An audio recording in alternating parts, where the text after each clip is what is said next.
নির্বাচন আর ক্ষমতায় আসার মধ্যেই সীমাবদ্ধ ছিল না সবকিছু। শহীদদের স্বপ্নও তাই নয়। আমাদের গণতন্ত্রের চর্চা এবং এর কার্যপ্রক্রিয়াকে মজবুত করতে হবে, যাতে আর কখনোই কোনো ফ্যাসিবাদের উত্থান না হয়, আর যাতে কখনোই গণতন্ত্রের গলা টিপে এটিকে মৃত লাশ বানানোর প্রচেষ্টা যাতে কেউ না নিতে পারে। এদেশের প্রত্যেকটি মানুষই ইন্ডিভিজুয়াল এক একজন শক্তি। গণতন্ত্রে নাগরিক স্বাধীনতার যে নিশ্চয়তা দেওয়া হয়েছে, সেই নিশ্চয়তা পূরণ করতে হবে আমাদের এই গণতান্ত্রিক আন্দোলনের বিজয়ের পরের পথ চলার মধ্যে। আমরা এর আগেও বলেছি, নানা বিবাদ থাকবে, সমালোচনা থাকবে, পরস্পরের সাথে আমরা ঝগড়াও হতে পারে, কিন্তু বৃহত্তের স্বার্থে আমরা যাতে এক থাকতে পারি, এক হতে পারি, আমাদের সেটাও মনের মধ্যে থাকতে হবে। আমাদের একদিকে রাষ্ট্র বঞ্চিত না হয়, নিরন্ন না থাকে। আমি এর আগেও বলেছি, আজকে দেখুন ঈদের পরে সাধ্যের বাইরে চলে যায়, তাদের ক্রয় ক্ষমতার বাইরে চলে যায়, তাহলে তো শহীদদের স্বপ্ন বাস্তবায়ন হবে, কিন্তু বিনিয়োগ তো হচ্ছে না। আর বিনিয়োগ না হওয়ার কারণে কোনো কর্মসংস্থান নেই, কর্মসংস্থান একরকম আটকে গেছে।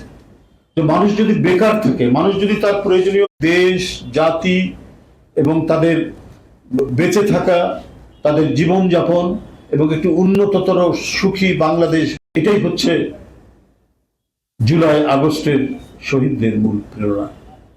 এটা যেন আর লুটেরাদের খপ্পরে না পড়ে, এটা যেন টাকা পাচারকারীদের খপ্পরে না পড়ে, সেই ধরনের বাংলাদেশ যেন আর কখনোই ফিরে না আসে, সেই প্রচেষ্টা আমাদের থাকতে হবে, সেই প্রয়াস আমাদেরকে নিতে হবে।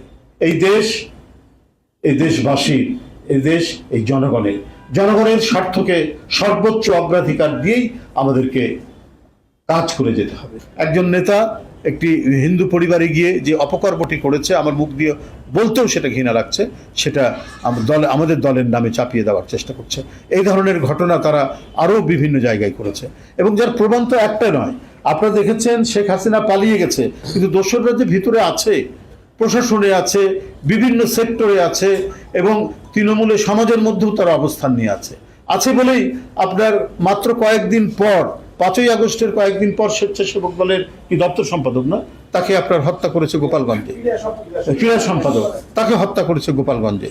তারপরে আপনার বৈষম্য বিরোধী এক ছাত্র নেতা, সে ছাত্র দল করতো নরসিংদীতে, তাকে হত্যা করেছে যুবলীগের নেতারা এই 5ই আগস্টের পরে। তার মানে ওরা তো চুপচাপ নেই। এবং একজন নামকরা আর্টিস্ট, ঢাকা বিশ্ববিদ্যালয় আর্ট ইনস্টিটিউটের, আমি ওর বাসায় গেছি মানিকগঞ্জে, সেই মানিকগঞ্জে তার বাড়ি পুড়িয়ে দিয়েছে। খুব নামকরা ভাস্কর্য শিল্পী, কি এই মুহূর্তে নামটা ভুলে গেলাম, আপনার নিশ্চয়ই মনে আছে। তো আসলে এই ঘটনাটা একটা বিচ্ছিন্ন, হ্যাঁ, মানব রাইট, গ্রেপ্তার করতে হবে, হ্যাঁ, মানব।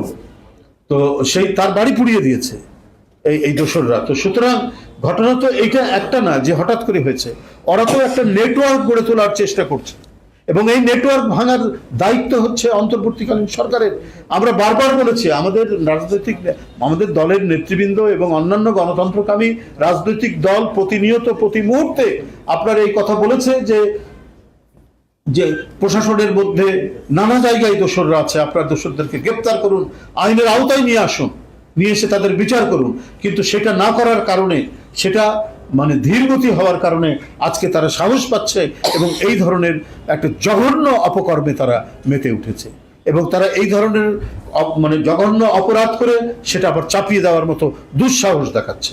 আমি অবিলম্বে মুরাদনগরের যে এই যে নোংরা এবং বাজে যে ঘটনাটি ঘটিয়েছে, তাকে গ্রেপ্তার করে তার দৃষ্টান্তমূলক শাস্তি দাবি আমি জোর দেব।